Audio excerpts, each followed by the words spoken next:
صل وسلم دائما ابدا على حبيبك خير الخلق كلهم. اعوذ باللہ من الشیطان الرجیم. بسم اللہ الرحمن الرحیم.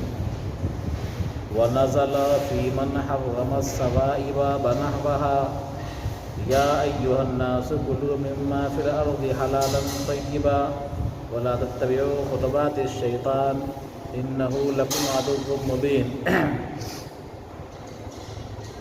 اور یہ آیت نازل ہوئی ان لوگوں کے سلسلے میں جنہوں نے سائبہ جانوروں کو حرام قرار دیا تھا، جنہوں نے سائبہ اور اس جیسے جانوروں کو حرام قرار دیا تھا اپنے آپ پر. کیا آیت نازل ہوئی؟ اے لوگو تم کھاؤ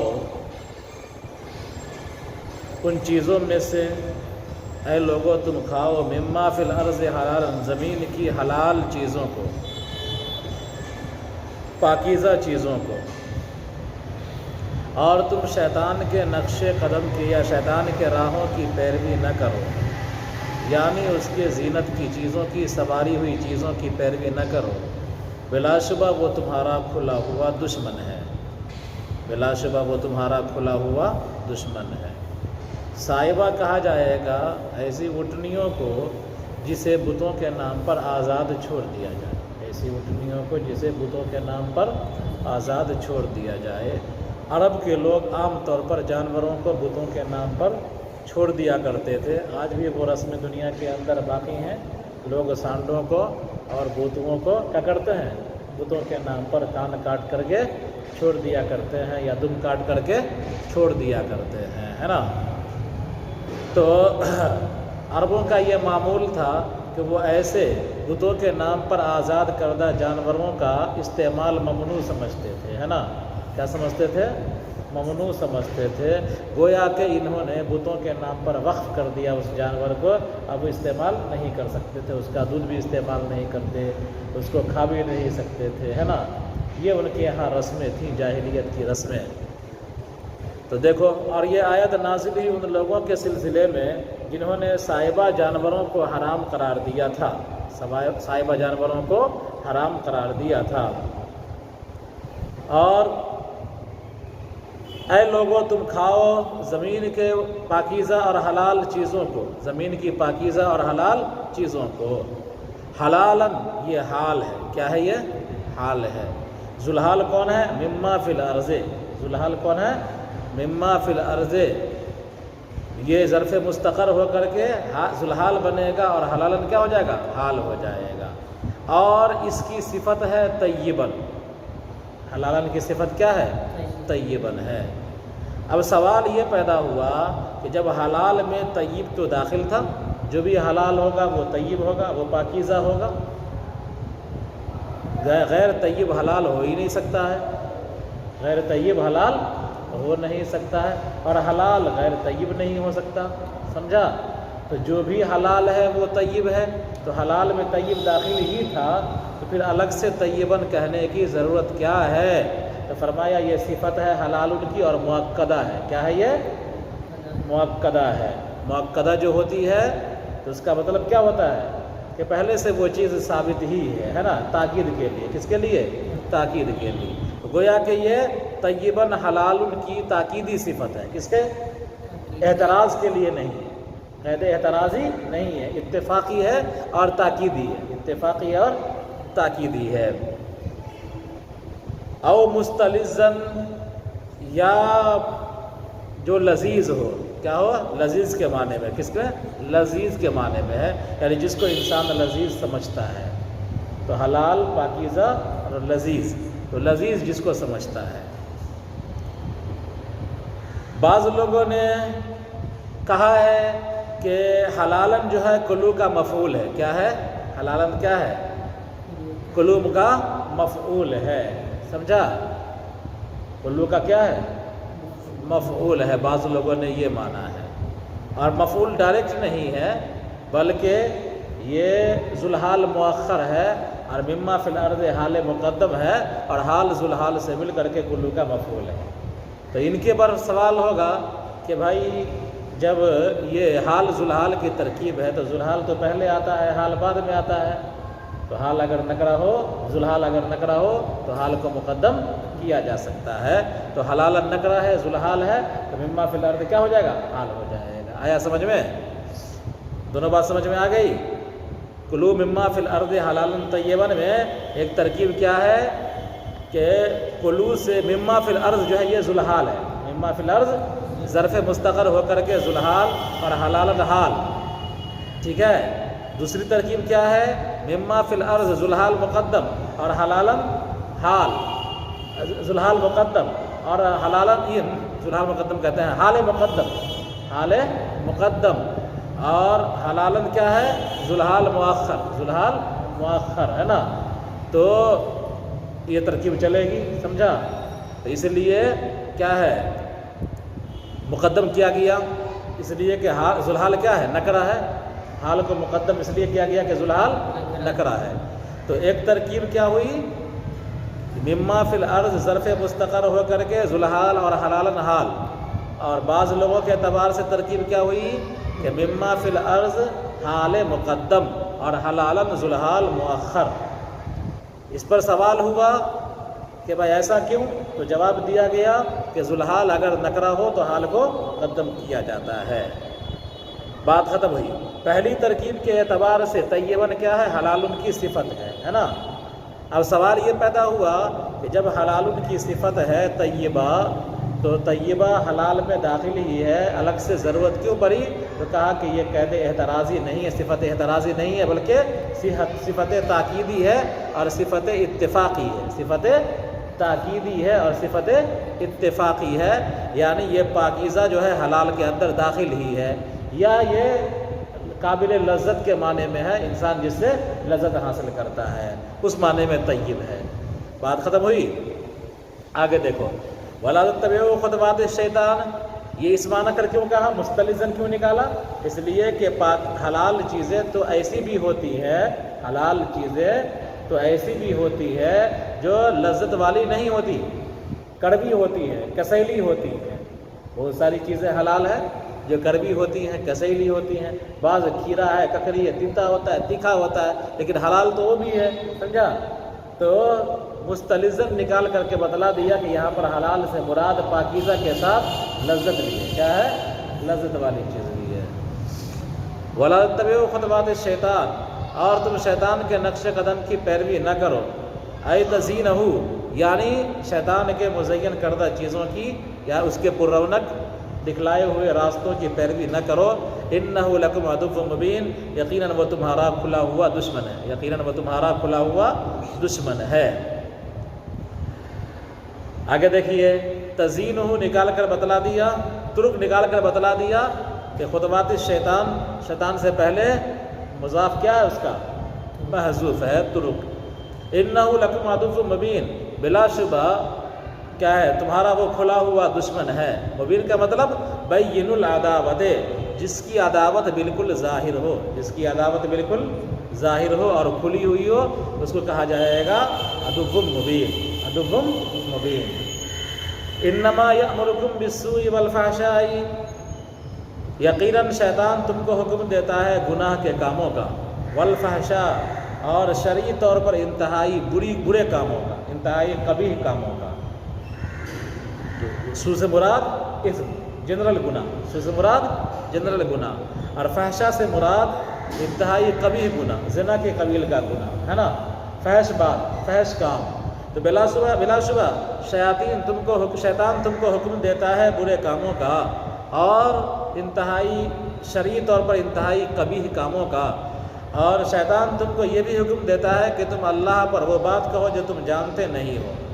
کون سی بات؟ من تحریم ما لم یحرم وغیرہ، یعنی اللہ تبارک و تعالیٰ نے جن چیزوں کو حرام قرار نہیں دیا ہے ان کو تم حرام قرار دو۔ شیطان یہ چاہتا ہے کہ اللہ تبارک و تعالیٰ نے جن چیزوں کو حرام قرار نہیں دیا ہے انسان اپنی مرضی سے اس کو حرام قرار دے دے، ہے نا، اور اس کے علاوہ دیگر باتیں شیطان چاہتا ہے اور بنا سوار کر کے تمہارے سامنے پیش کرتا ہے، اس لیے شیطان تمہارا کھلا ہوا دشمن ہے۔ وَإِذَا قِيلَ لَهُمْ أَيُّ الْكُفَّارُ اتَّبِعُوا مَا أَنزَلَ اللَّهُ مِنَ التَّوْحِيدِ وَتَحْلِيلِ الطَّيِّبَاتِ، اور جب ان کافروں سے کہا جاتا ہے، لہم کی ضمیر کفار کی طرف مراد کفار ہے، اور جب ان سے کہا جاتا ہے یعنی کافروں سے کہا جاتا ہے اتبعوا ما انزل اللہ، تم اتباع کرو اس توحید کی، تم اتباع کرو اس توحید کی اور ان پاکیزہ چیزوں کو حلال کرنے کی جو اللہ تعالیٰ نے نازل کیا ہے، یعنی اللہ تعالیٰ نے جن چیزوں کو حلال کیا ہے اس کو حلال سمجھو، اللہ تعالیٰ نے جو توحید بیان کیا ہے اس توحید پر ایمان لے آؤ، اس توحید کو مانو۔ تو جب ان سے کہا جاتا ہے کہ تم اتباع کرو اس توحید کی اور اس پاکیزہ چیزوں کو حلال کرنے کی جو اللہ نے نازل کیا ہے، تو قالوا لا، تو وہ لوگ کہتے ہیں نہیں، بل نتبع ما الفینا وجدنا علیہ آباءنا، بلکہ ہم اتباع کریں گے اس چیز کی جس پر ہم نے اپنے آباء و اجداد کو پایا ہے، من عبادت الاصنام، یعنی بتوں کی عبادت، و تحریم الصوائب والبحائر، اور صائبہ اور بحیرہ جانوروں کو حرام قرار دینے کے تعلق سے جس راہ پر ہم نے اپنے آباء و اجداد کو پایا ہے اسی راہ کی ہم پیروی کرتے رہیں گے، اسی راہ کی ہم پیروی کرتے رہیں گے، ہے نا۔ بحیرہ وہ جانور جس کے دودھ کو بتوں کے نام پر وقف کر دیا گیا، بحیرہ وہ جانور جس کے دودھ کو بتوں کے نام پر وقف کر دیا گیا ہو کہ بھائی اس کا دودھ استعمال نہیں کر سکتے عام آدمی، بلکہ اس کا دودھ استعمال کریں گے کون؟ بتوں کے نام پر استعمال ہوگا، بتوں پر چڑھایا جائے گا، یا بتوں کے پجاری جو ہوں گے مندر والے تو وہ سب اس کو استعمال کریں گے، تو ایسے جانوروں کو کیا کہا جائے گا؟ بحیرہ۔ تو وہ لوگ کہتے ہیں کہ بلکہ ہم پیروی کریں گے کیا ہے؟ اس چیز کی جس پر ہم نے اپنے آباء و اجداد کو پایا ہے، یعنی بتوں کی عبادت کی پیروی کریں گے، ہے نا، اور صوائب اور بحیرہ جانوروں کو حرام قرار دینے کی پیروی کریں گے۔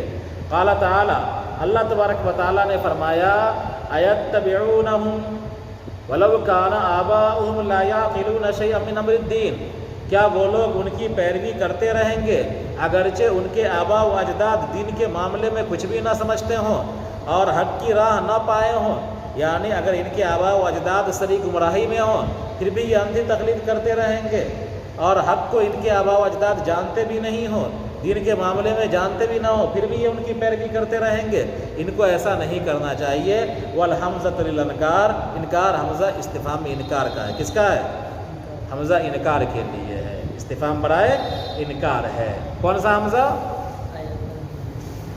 کون سا حمزہ؟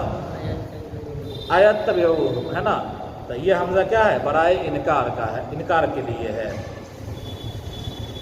ومثل صفت الذین کفروا من یدعو من الہدی کمثل الذی ینیق یصوت یثبت ما لا یسمع الا دعاء ونداء ای صوتا لا یفهم معناه ای هم فی سماع الموعظة وعدم تدبرها کالبہائم تسمع صوت رائعها ولا تفهمه هم صم بكم عمي فهم لا يعقلون الموعظة۔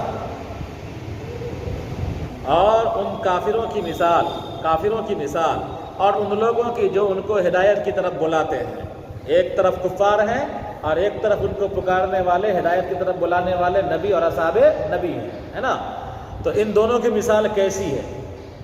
ایک طرف کفار اور ایک طرف ان کو ہدایت کی دعوت دینے والے اللہ کے رسول صلی اللہ علیہ وسلم یا صحابہ کرام، ہے نا، تو ان دونوں کی مثال کیسی ہے؟ تو بتلا رہے ہیں، کافروں کی مثال اور ان لوگوں کی مثال جو ان کو ہدایت کی طرف بلاتے ہیں ایسی ہی ہے جیسے کہ وہ شخص جو آواز دے رہا ہو اس کو جو نہیں سنتا مگر پکار اور شور شراب، سمجھا، الا دعاء و نداء، مگر زور کی آواز کو، مگر زور کی آواز کو اور زور کی پکار کو، ای صوتا لا یفہم معنی ہو، یعنی ایسی آواز جس کا معنی سمجھ میں نہ آتا ہو، ای ہم فی سماع الموعظۃ وعدم تدبرها، یعنی وہ لوگ نصیحت کے سننے اور اس نصیحت پر غور و فکر نہ کرنے میں ایسے ہی ہیں جیسے کہ چوپائے اپنے رائی کی آواز کو سنتے ہیں اور اس کو سمجھتے نہیں ہیں، یعنی اللہ کے رسول صلی اللہ علیہ وسلم یا صحابہ کرام جو ان کو ہدایت کی بات بتلاتے ہیں، سمجھا، تو گویا کہ ان کی حیثیت ایک طرح سے چرواہے کی ہے نا، اور ان کافروں کی حیثیت ایک طرح سے جانوروں کی ہے۔ جو چرواہا ان کو آواز دے رہا ہے، سمجھا، چرواہا اپنے جانوروں کو آواز دے رہا ہے اور خوب زور سے جب چلاتا ہے تو جانور ان کی آواز کی طرف متوجہ ہوتا ہے لیکن سمجھتا نہیں ہے۔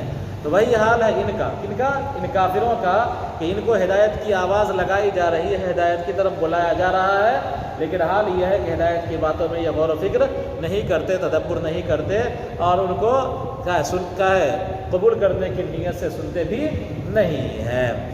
بات ختم ہوئی۔ یا ایھا الذین آمنوا کلوا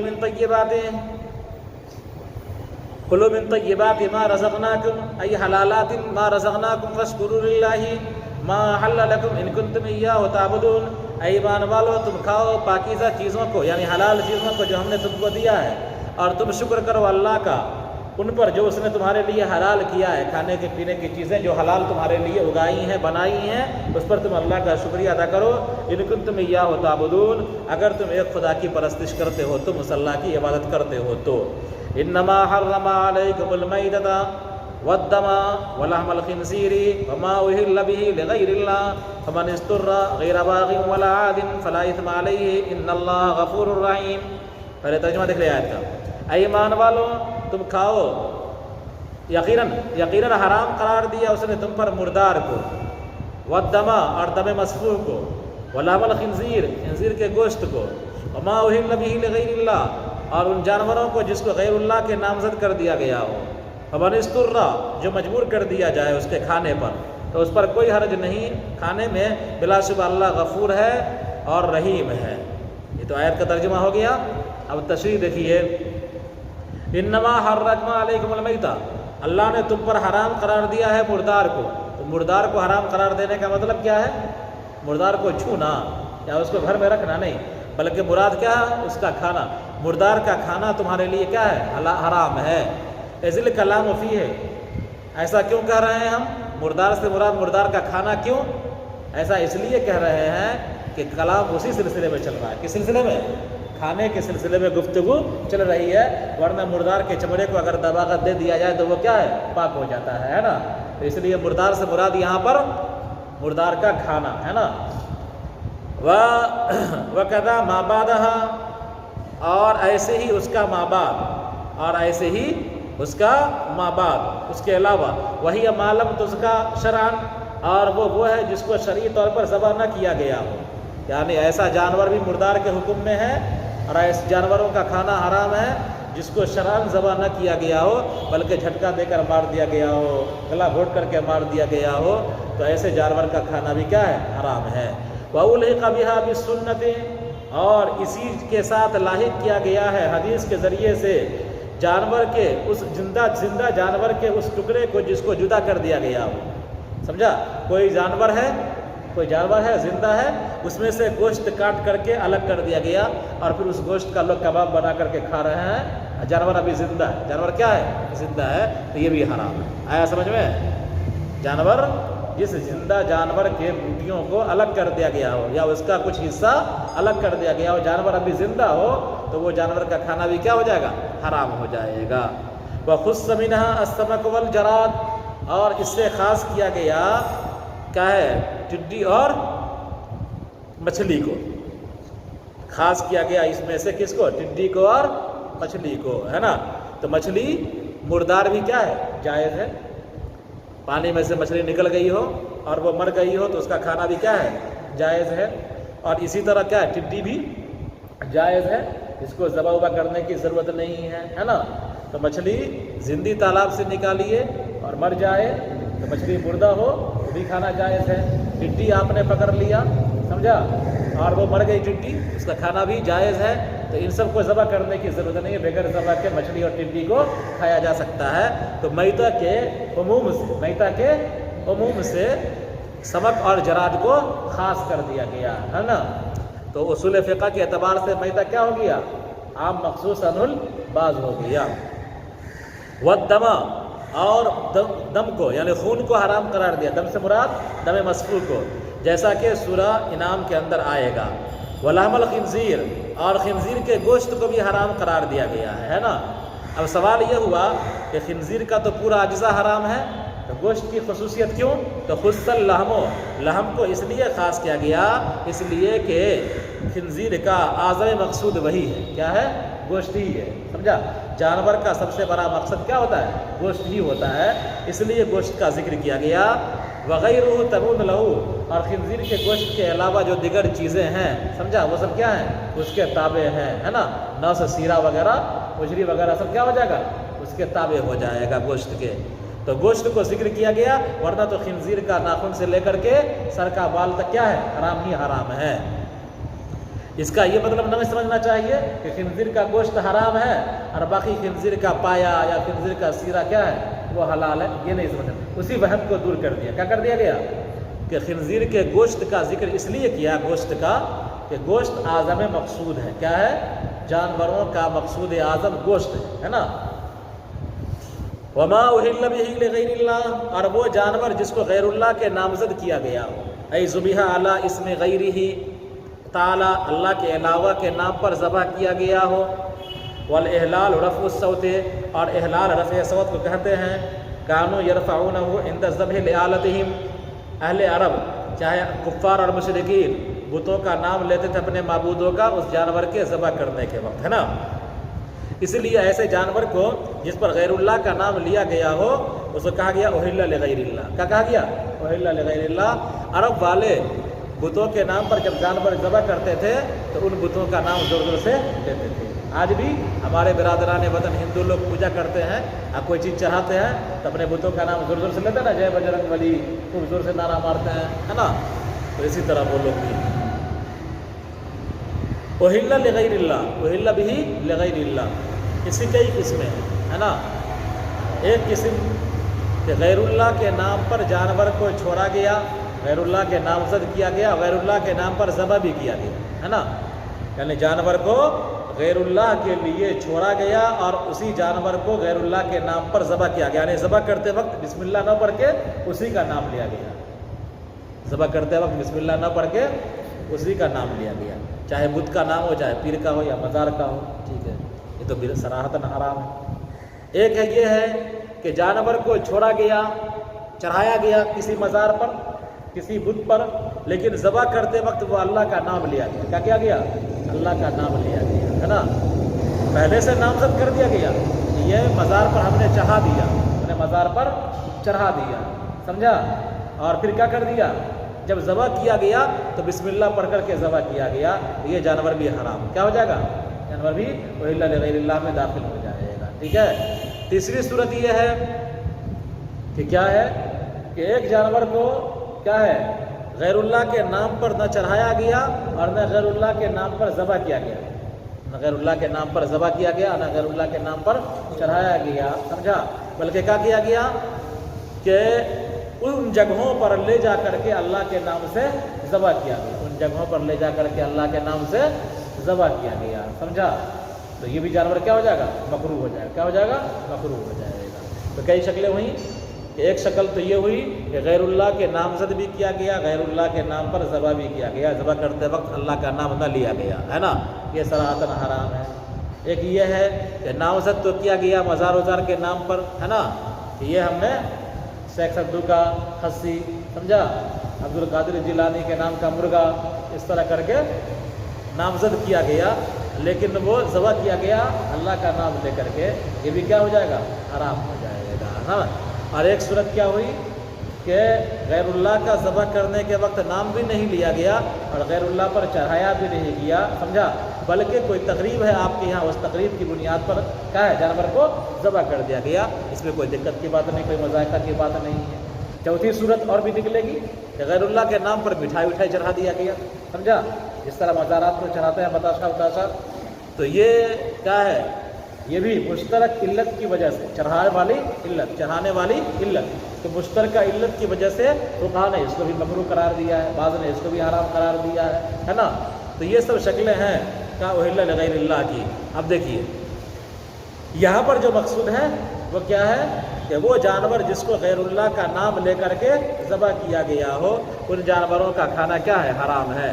فمن اضطر الجأته الضرورة إلى كل شيء مما ذكر، چنانچہ جو شخص مجبور کر دیا کہ جائے یعنی ضرورت پڑ جائے ان چیزوں کے کھانے کی جو مذکور ہوئی فَأَكْلُهُ غَيْرَ بَاغٍ چنانچہ اس نے اس کو کھا لیا غیر باغ اس حال میں کہ وہ مسلمانوں کے خلاف بغاوت کرنے والا نہ ہو ولا عاد اور نہ وہ ظلم کرنے والا ہو رہزنی کر کے فلا اسم علیہ فی اکلہ تو اس کے کھانے میں اس پر کوئی گناہ نہیں ہے۔ کیا مطلب کہ اگر حالت اضطرار میں انسان پہنچ جائے مخمصہ کی حالت میں اور ان جانوروں کو کھائے بغیر کوئی چارہ نہ رہے، ان جانوروں کو کھائے بغیر کوئی چارہ نہ رہے، یعنی اگر مردار پڑا ہوا ہے نہیں کھائے گا تو مر جائے گا، ہے نا، اہل لغیر اللہ والا جانور پڑا ہوا ہے نہیں کھائے گا تو مر جائے گا، تو جان بچانے کے لیے بقدر کفاف اللہ تبارک و تعالیٰ نے چھوٹ دیا ہے کن لوگوں کو؟ ایسے لوگوں کو جو ظلم کرنے والے نہ ہوں، جو باغی نہ ہوں، ایمان والے بندے ہوں، تو ان کو اللہ نے چھوٹ دیا ہے کیا کہ وہ اس حالت اضطرار میں ان جانوروں کا استعمال کر سکتے ہیں، بقدر کفاف کھا سکتے ہیں، یہ ان کے لیے حلال ہے نا۔ تو کیا شرط لگائی؟ پہلی شرط کیا ہوئی کہ وہ مسلمانوں کے خلاف بغاوت کرنے والا نہ ہو، باغی نہ ہو۔ دوسری شرط کہ راہ زنی نہ کرنے والا نہ ہو، راستہ لوٹنے والا نہ ہو۔ فلا اسم علیہ فی اکلہ تو ایسے لوگوں کو کھانے میں کوئی دقت نہیں، بلا شبہ اللہ تعالیٰ بخشنے والا ہے، اپنے دوستوں کو رحم کرنے والا ہے، اپنے اطاعت کرنے والوں کو۔ حیث وسع لہم اس طرح کہ اس نے ان کو وسعت دے دیا اس سلسلے میں، یعنی اللہ تبارک و تعالیٰ نے رحم فرمایا کہ حالت اضطرار میں اس طرح کے کھانے کی اجازت دے دیا، وسعت دے دیا۔ وخرج الباغی والعادی اور نکل گیا باغی اور عادی سے مراد راہ زنی کرنے والا ڈاکو، اور نکل گیا باغی اور عادی۔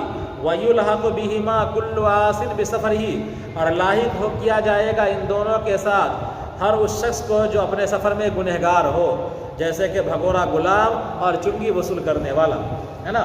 تو چنگی وصول کرنے والا اگر سفر کر رہا ہے یا بھگورا غلام ہے اور بھوک کی وجہ سے حالت مخمصہ میں پہنچ گیا ہے اور جان پر آ پڑی ہے، اگر نہیں کھائے گا مردار کو تو مر جائے گا، تو بھی ان دونوں افراد کو کیا ہے کھانے کی اجازت نہیں ہے۔ یہ کس نے کہا؟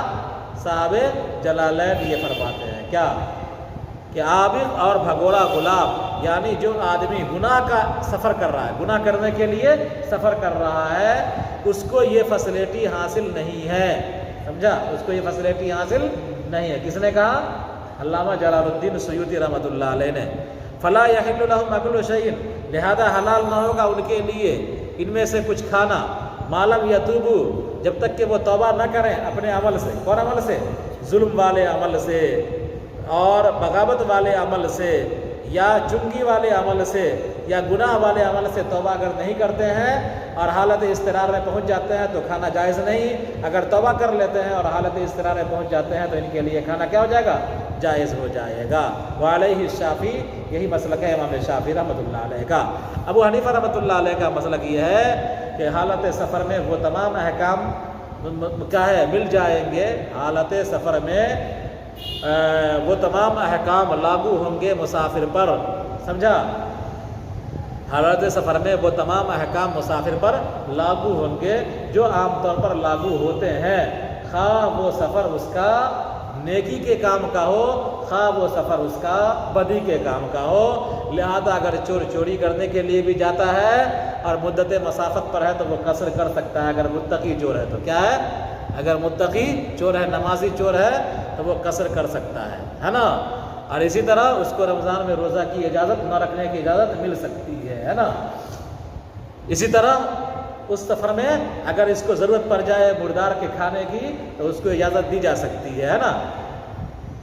ان الذین یکتمون ما انزل اللہ من الکتاب بلا شبہ جو لوگ چھپاتے ہیں ان کتابوں کو، اس کتاب کو جو اللہ نے نازل کیا ہے، المشتمل علی نعت محمد صلی اللہ علیہ وسلم بطور خاص ان مضامین کو جو حضور صلی اللہ علیہ وسلم کی صفات پر مشتمل ہیں اور وہ یہود ہیں۔ وَيَشْتَرُونَ بِهِ ثَمَنًا قَلِيلًا اور اس کتاب کے ذریعے ان مضامین کے ذریعے سے ثمن حقیر کو خریدتے ہیں، یعنی دنیا کماتے ہیں۔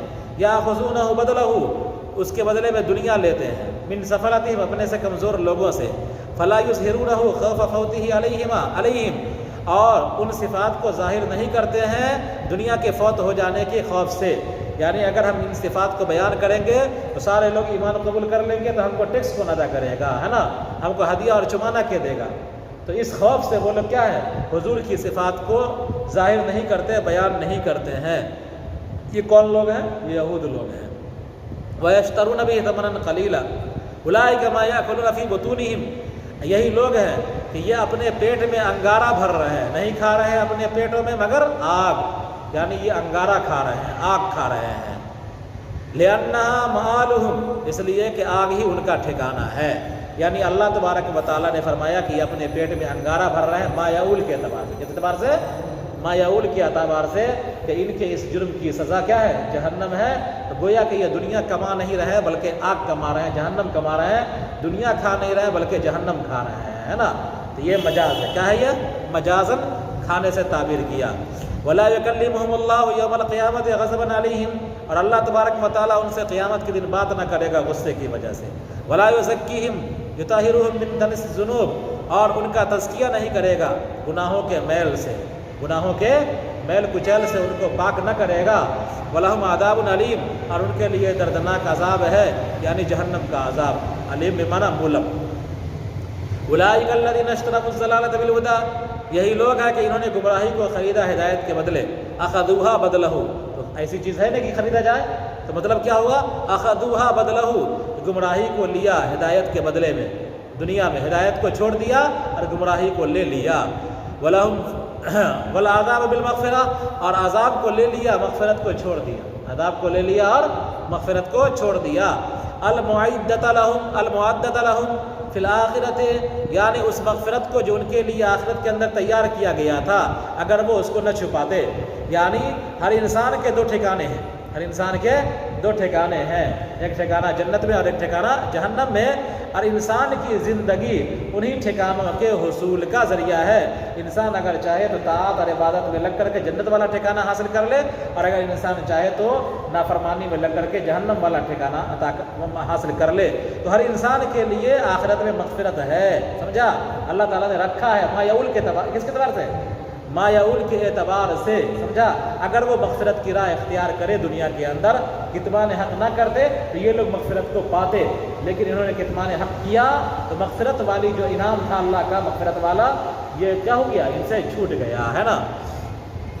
فما اصبرهم علی النار، تو یہ لوگ آگ پر کتنے جری ہیں. ما اشد صبرهم، ان کا آگ پر کتنا صبر ہے. وهو تعجیب للمؤمنین من ارتکابہ موجباتها من غیر موالات، اور یہ مومنوں کو تعجب دلانا ہے ان کے جہنم کے موجبات کے ارتکاب کا بغیر پرواہ کیے ہوئے. وَإِلَّا فَأَيُّ صَبْرٍ لَهُمْ، ورنہ صبر کہاں سے آیا؟ یعنی جو کہا گیا کہ فما اصبرهم، کتنے صابر ہیں یہ لوگ جہنم پر، سمجھا؟ کتنے صابر ہیں یہ لوگ جہنم پر.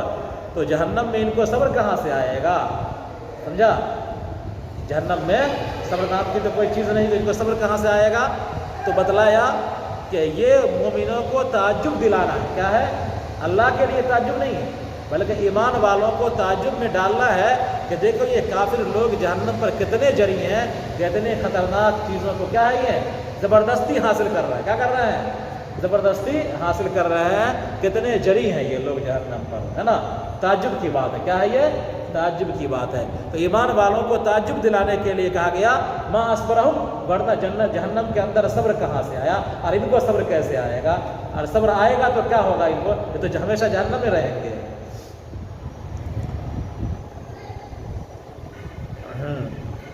فَأَيُّ صَبْرٍ لَهُمْ ذَلِكَ الَّذِي ذُكِرَ مِنْ أَكْلِهِمُ النَّارَ وَمَا بَعْدَهُ، اور یہ جو آگ کا کھانا وغیرہ ذکر ہوا ہے، بسبب ان اللہ نزل کتاب، یہ اس وجہ سے ہے کہ اللہ نے کتاب اتارا حق کے ساتھ.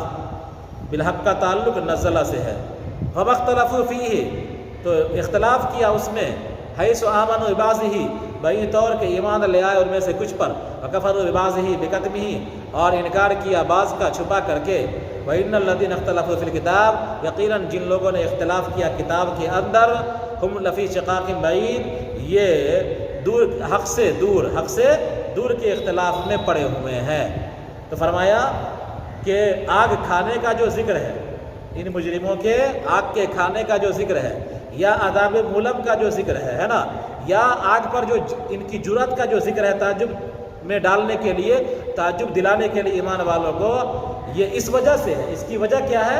یہ اس وجہ سے کہ اللہ نے کتاب اتارا تھا ٹھیک، اور ان لوگوں نے کتاب کو یعنی تورات میں سے بعض کو مانا اور بعض کو نہیں مانا، الہی مضامین کی جگہ اپنے مضامین گھسیر دیے اور خدائی مضامین کو چھوڑ کر کے اور اپنے خواہش نفس کو اپنا دین بنا لیا۔ اسی وجہ سے ان کا ٹھکانہ یہ سب ہو رہا ہے، ان کے ساتھ ہوگا کہ یہ لوگ آگ کھائیں گے، جہنم میں جائیں گے، اور یہ آگ پر بڑے جری ہیں، جہنم پر بڑے جری ہیں، ہے نا۔ تو ان تمام کی وجہ کیا ہے کہ اللہ کی اتاری ہوئی کتاب میں تحریف کرنا، اللہ کی اتاری ہوئی کتاب کے مضامین کو چھپانا، حق کو حق نہ کہنا، باطل کو باطل نہ کہنا، یہ ان کی وجوہات میں سے ہیں۔ دیکھیے اے لوگوں، اور نازل ہوئی آیت ان لوگوں کے بارے میں جنہوں نے صائبہ اور بحیرہ وغیرہ جانوروں کو حرام قرار دیا تھا۔ اے لوگوں، تم کھاؤ ان زمین کی ان چیزوں میں سے جو حلال ہیں، یعنی پاکیزہ ہیں، اور یہ طیباً صفت مؤکدہ ہے یا مستلزن کے معنی میں ہے، یعنی جو قابل لذت ہو، اور تم اتباع نہ کرو شیطان کے نقش قدم کی، یعنی اس کی مزین کردہ راہوں کی۔ بلا شبہ تمہارا کھلا ہوا دشمن ہے، اس کی عداوت بالکل ظاہر ہے۔ یقیناً شیطان تم کو حکم دیتا ہے برائی کا اور فحش باتوں کا جو شرعاً قبیح ہے، اور اس بات کا کہ تم کہو اللہ پر جو تم جانتے نہیں ہو، یعنی اس چیز کو حرام قرار دو جس کو اللہ نے حرام قرار نہیں دیا ہے، وغیرہ وغیرہ۔